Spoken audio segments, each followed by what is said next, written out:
El día de ayer hemos empezado este tiempo que le hemos llamado jornada de ayuno y oración, con la intención de que al buscar al Señor en oración, que al buscar al Señor meditando la palabra, también encontremos en ella una parte práctica y descubrir lo que Dios quiere hacer con nosotros para trascender en este punto de la historia de nuestra iglesia. Ayer vimos en la epístola del apóstol Santiago, el capítulo 1, 3 actitudes del discípulo frente a la adversidad, una actitud frente a la duda y otra actitud frente a las posesiones. ¿Cuál debería ser la actitud del cristiano? Un cristiano perseverante, un discípulo de Cristo en gozo permanente, que se aferra al Señor, que no depende de las posesiones. También vimos cómo vivir la palabra de Dios, amándola, deleitándonos en ella y aprovechando toda oportunidad para aprender de la palabra. Por eso hay estudios en nuestra iglesia, en Deleite en la Palabra. Hay grupos pequeños con estudios bíblicos al cual podemos nosotros acudir. Hoy vamos a ver el capítulo 2, versos del 1 al 13, donde vamos a hablar de la verdadera igualdad. En nuestro país es conocido por todos que hay un deterioro de la ética, la moral y las conductas de las personas en las relaciones no son necesariamente las mejores.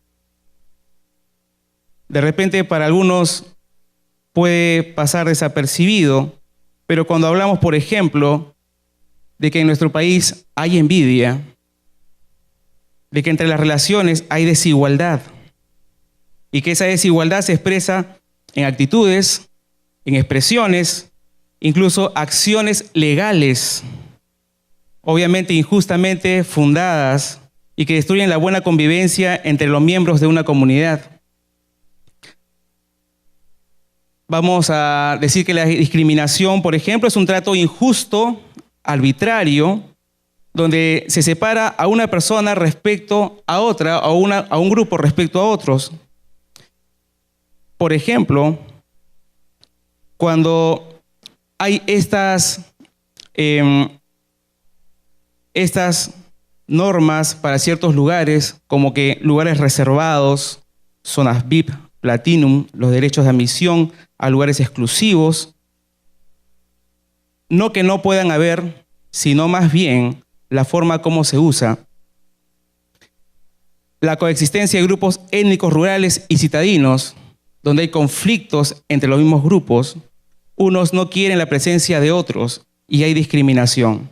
Por otro lado, el favoritismo, dar preferencias o privilegios por interés económico, amistad o parentesco para beneficiar a unos atropellando el derecho de otros.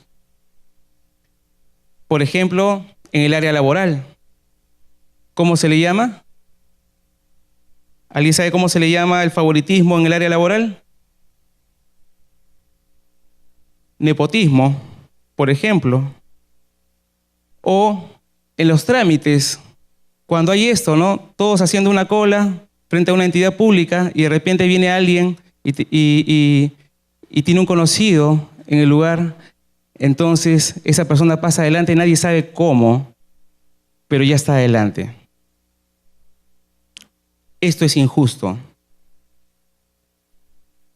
Hay actitudes, por ejemplo, según el contexto, como indiferencia, racismo, algunos apodos, insultos, y esto habla justamente de que en las relaciones en nuestra sociedad no hay una verdadera igualdad.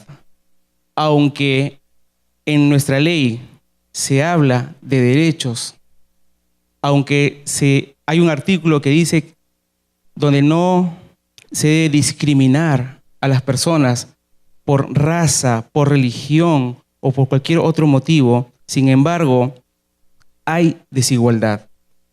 Y Santiago lo va a exponer claramente y va a decir algunas ideas respecto a esto.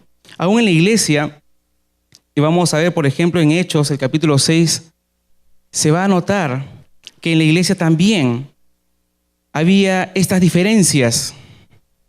En Hechos 6, versos 1 al 2, dice: en aquellos días, como crecía el número de los discípulos, hubo murmuración de los griegos contra los hebreos, de que las viudas de aquellos eran desatendidas en la distribución diaria. Entonces los 12 convocaron a la multitud de los discípulos y dijeron: no es justo que nosotros dejemos la palabra de Dios para servir a las mesas.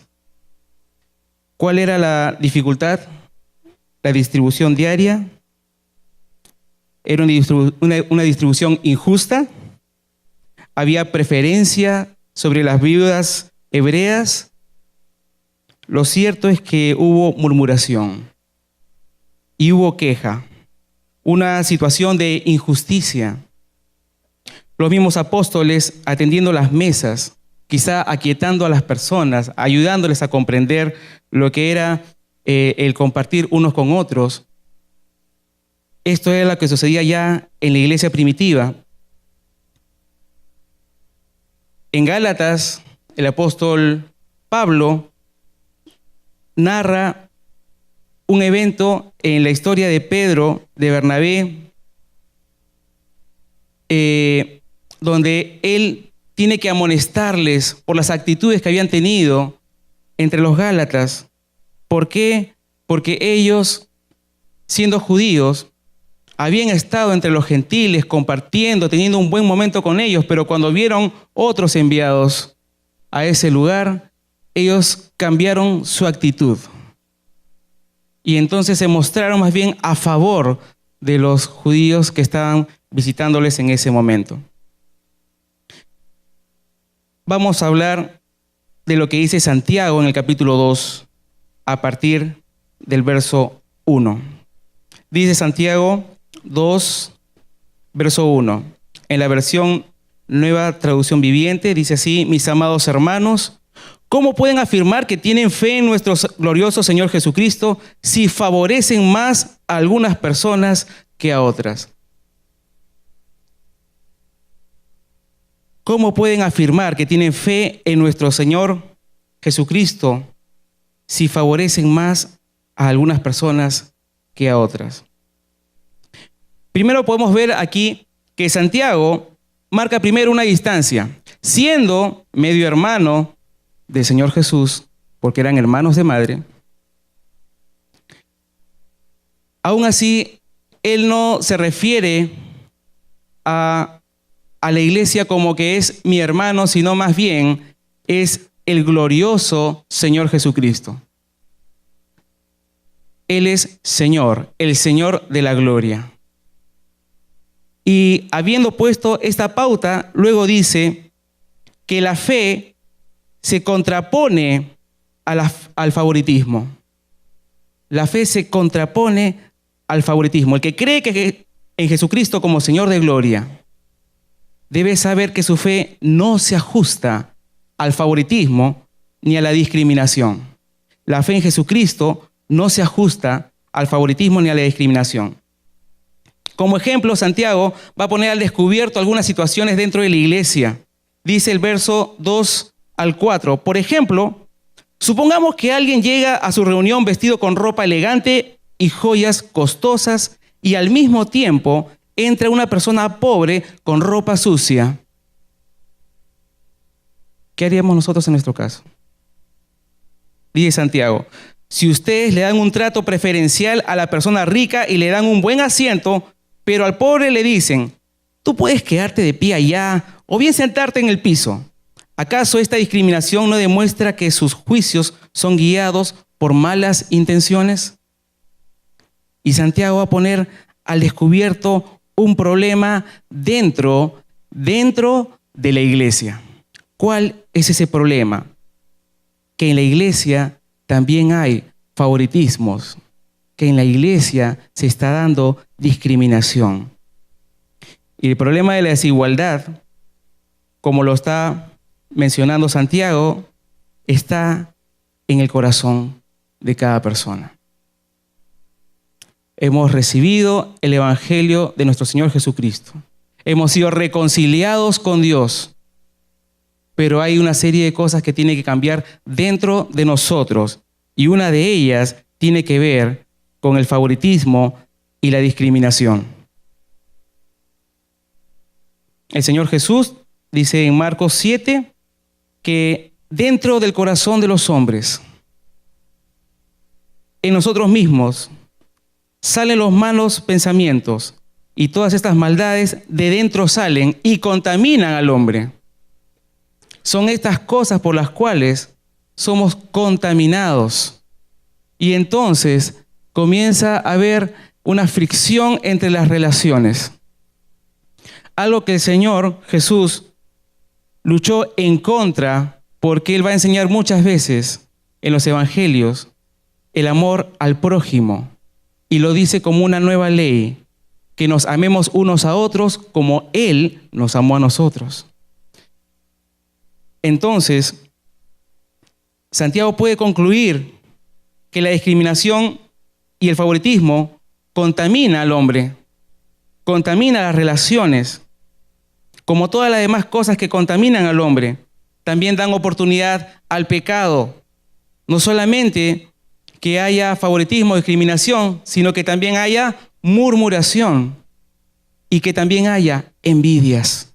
Y entonces la unidad de la iglesia comienza a fraccionarse. Santiago hace notar que hay un pensamiento equivocado respecto a las relaciones interpersonales. ¿Cuál es ese pensamiento? Creer que algunos merecen mejor trato que otros. Creer que algunos merecen mejor trato que otros. Esto no proviene del Señor. Y Santiago lo está amonestando. Esto no concuerda con la fe en Cristo, es lo que dice Santiago. La fe en Jesucristo no se ajusta al favoritismo ni a la discriminación. Hoy en día vamos a ver en algunos locales que dice, en este local no hay discriminación, tampoco en todo nuestro distrito. Pero la pregunta es, ¿las leyes pueden regular la conducta del hombre? ¿Puede cambiar la conducta del hombre? Las leyes no pueden cambiar la conducta del hombre. Pero cuando nosotros vemos y estudiamos esta parte de la palabra de Dios, en la amonestación de Santiago, nos está llevando a otro nivel más. Primero, que la falta de la verdadera igualdad es un mal común y está en el corazón del hombre. La falta de la verdadera igualdad es un mal común y está en el corazón del hombre. ¿Cómo sería nuestra reacción, por ejemplo, si entrara una pareja de homosexuales por la puerta de nuestro auditorio? ¿Cuál sería nuestra reacción? ¿Actuarían unos con rechazo, discriminando? Otros, ¿qué harían?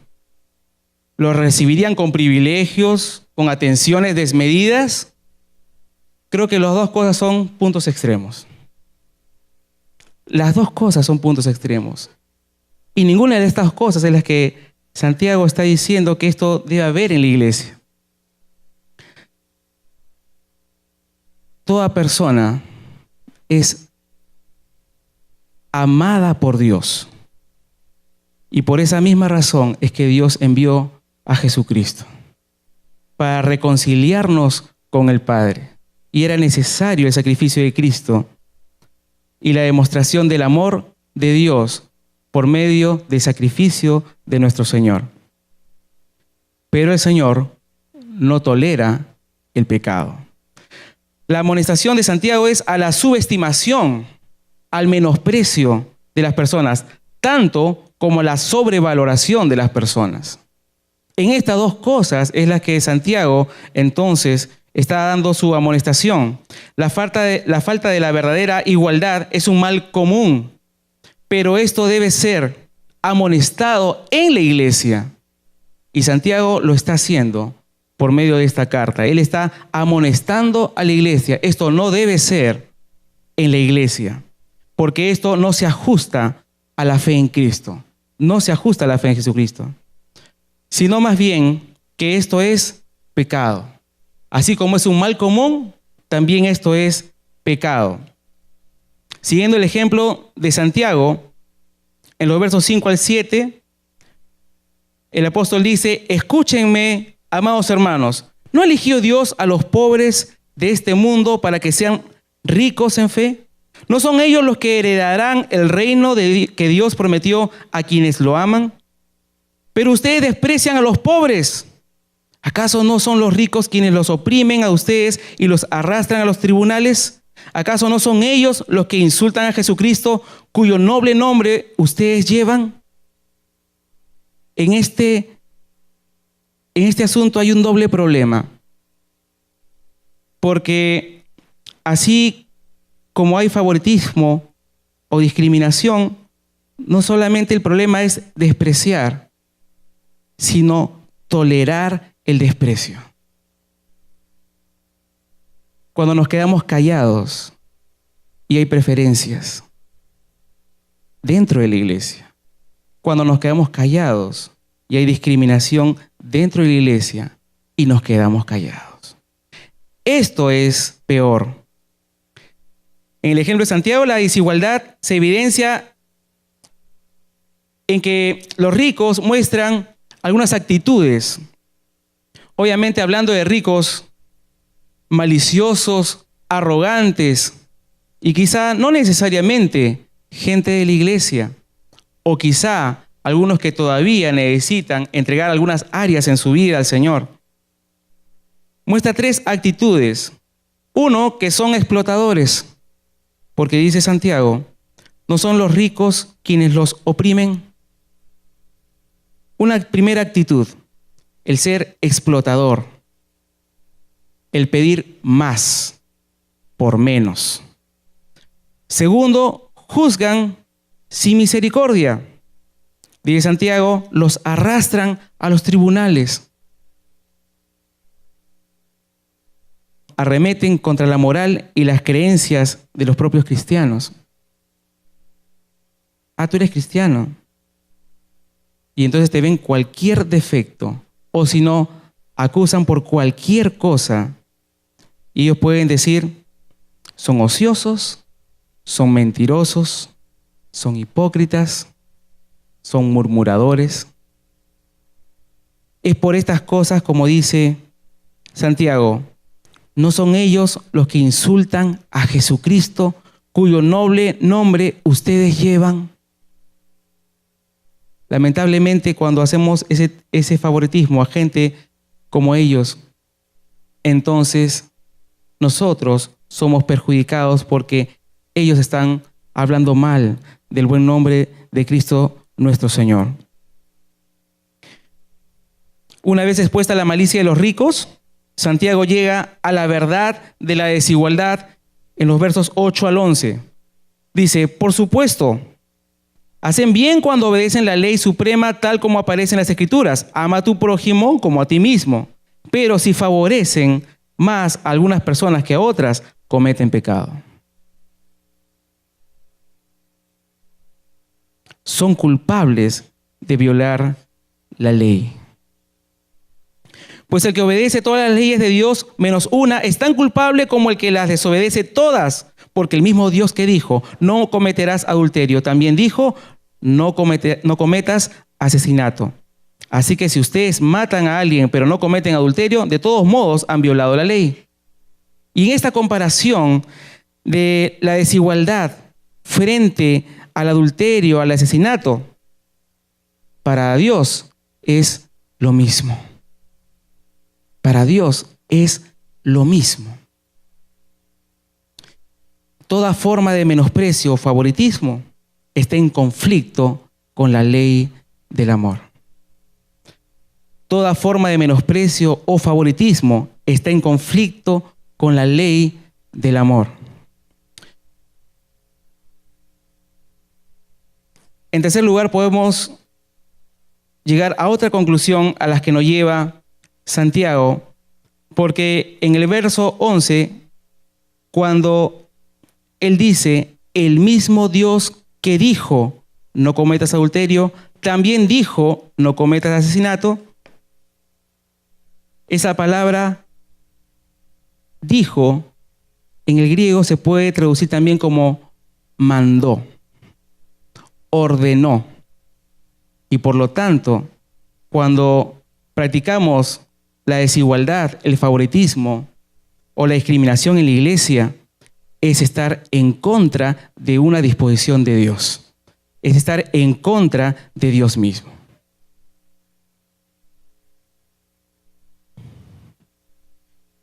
Santiago nos lleva entonces a una conclusión sobre la desigualdad. Versos 12 al 13 dice, entonces, en todo lo que digan y en todo lo que hagan, recuerden que serán juzgados por la ley que los hace libres. No habrá compasión para quienes no hayan tenido compasión de otros. Pero si ustedes han sido compasivos, Dios será misericordioso con ustedes cuando los juzgue. Y en esto concluye Santiago en una severa advertencia. Hay una ley. Es la ley de la libertad. La ley del amor es la medida de nuestras acciones, tanto de lo que decimos como de lo que hacemos, y por esta ley vamos a ser juzgados. Por esta ley de amor vamos a ser juzgados, porque esta ley es la medida de nuestras acciones, de lo que decimos y de lo que hacemos. Comparando este verso 13 con el capítulo 1, el verso 25, cuando Santiago dice que prestemos atención a la perfecta ley de la libertad, Santiago nos está llamando a ser sumamente cuidadosos, porque a los ojos de Dios el pecado nunca pasará desapercibido. El pecado nunca pasará desapercibido. Un día estaremos en la presencia de Dios y Dios va a honrar a su iglesia, pero también va a juzgarla, no para condenación, y va a decir todo lo que nosotros habremos hecho en nuestra vida como cristianos. Y en este momento es que el deseo del apóstol, como el deseo de Dios, es que nadie sea avergonzado. Que a nadie se le señale como no haber practicado el amor al prójimo en la iglesia, entre los hijos de Dios. Y aún fuera de la iglesia, nosotros tenemos que reflejar a Cristo. Vamos a ir concluyendo con un segundo punto. ¿Cuáles son los principios de la verdadera igualdad? ¿Cuáles son los principios de la verdadera igualdad? Primero, que valorar a las personas por lo que son reconstruye la dignidad humana. Valorar a las personas por lo que son reconstruye la dignidad humana.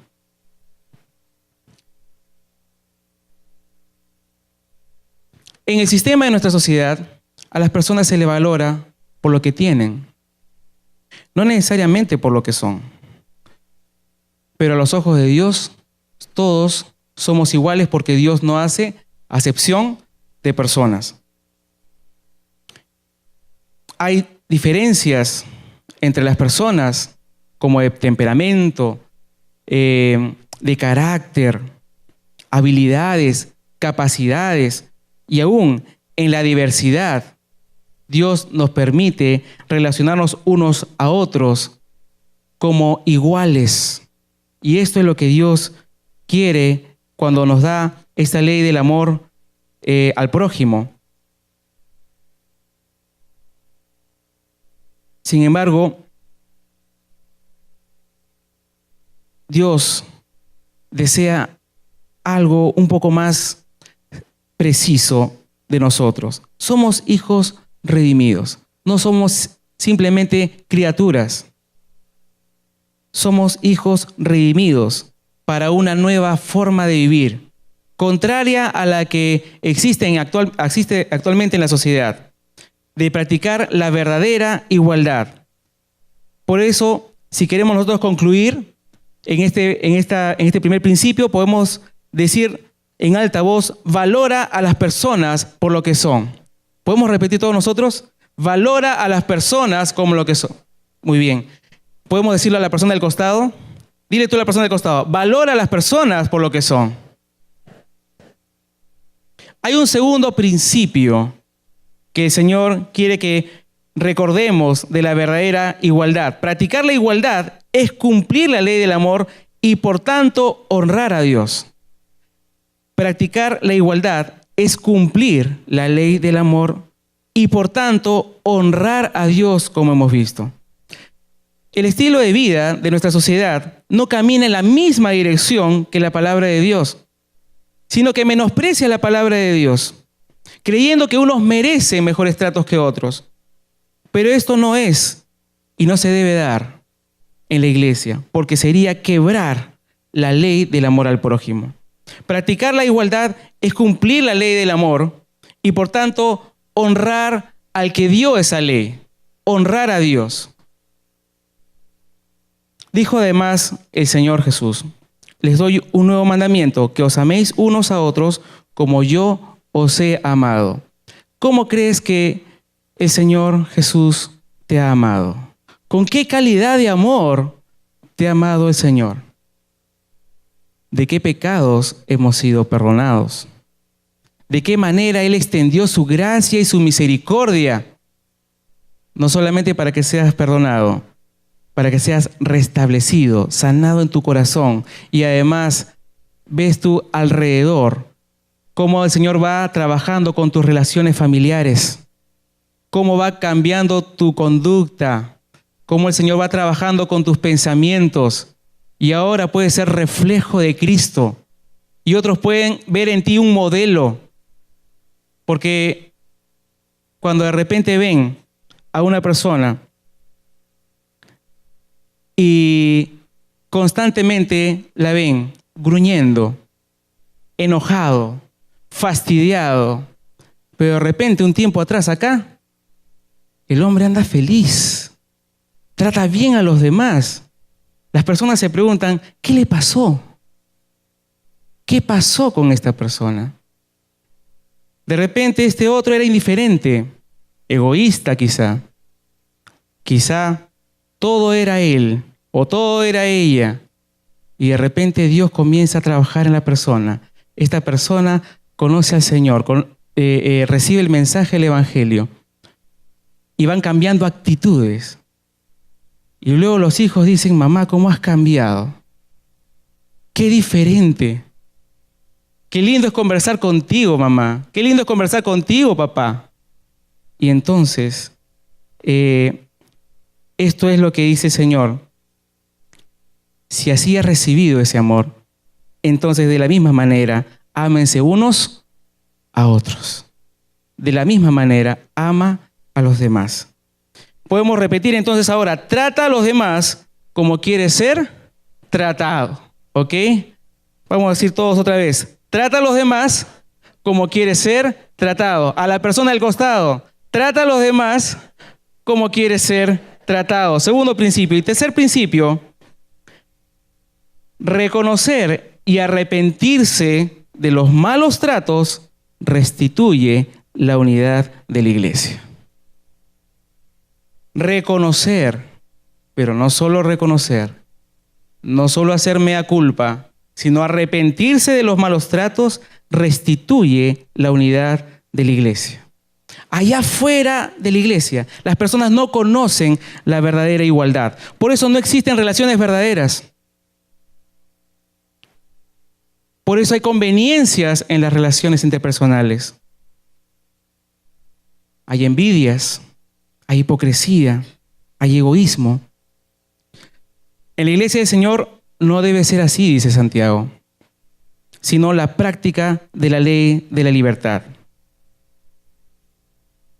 Jesús, en el capítulo 17, versos 22 al 23 y 25 al 26, y leo la traducción del lenguaje actual, dice así: yo les he dado a mis seguidores el mismo poder que tú me diste, cuando está orando al Padre, y le dice, con el propósito de que se mantengan unidos.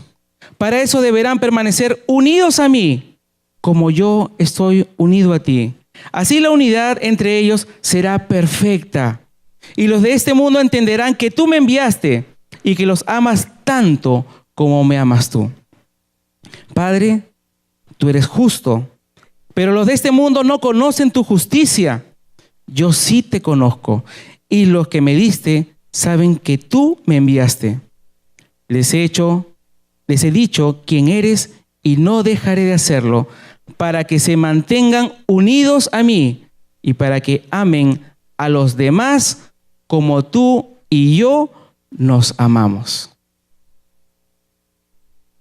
¿Qué tal demanda de la oración del Señor? Porque nada nos falta para practicar el amor al prójimo.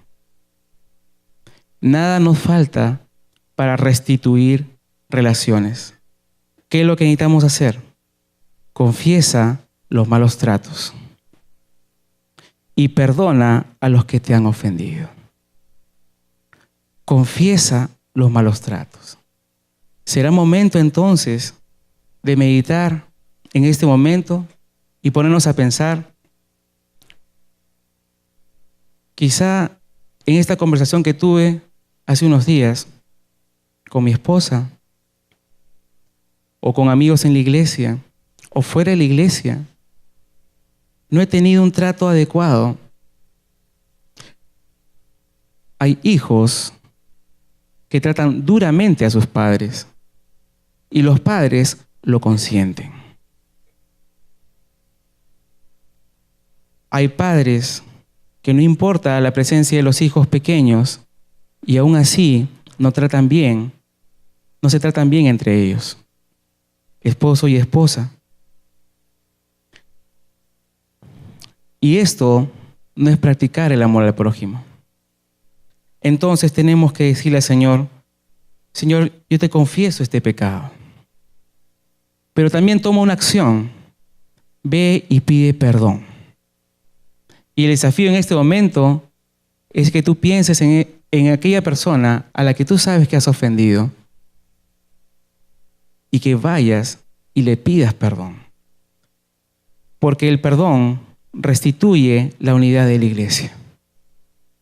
El perdón restituye la unidad de la iglesia. Debemos reconocer que en nuestra iglesia hemos hecho diferencias, que quizá hemos tenido favoritismos y que esto ha roto la unidad por la que Cristo mismo se entregó en la cruz. La ley del amor es práctica. Por eso es necesario reconocer y arrepentirse y restituir la unidad de la iglesia. Y en este momento vamos a inclinar nuestros rostros. Y vamos a orar. Y vamos a pedirle perdón a Dios por aquellas acciones, por aquellas cosas que hemos dicho, con las que hemos ofendido a otros. Malos tratos, apodos o insultos, diferencias, preferencias, y poder en este momento decirle, Señor, aquí estoy yo, en tu presencia, Señor.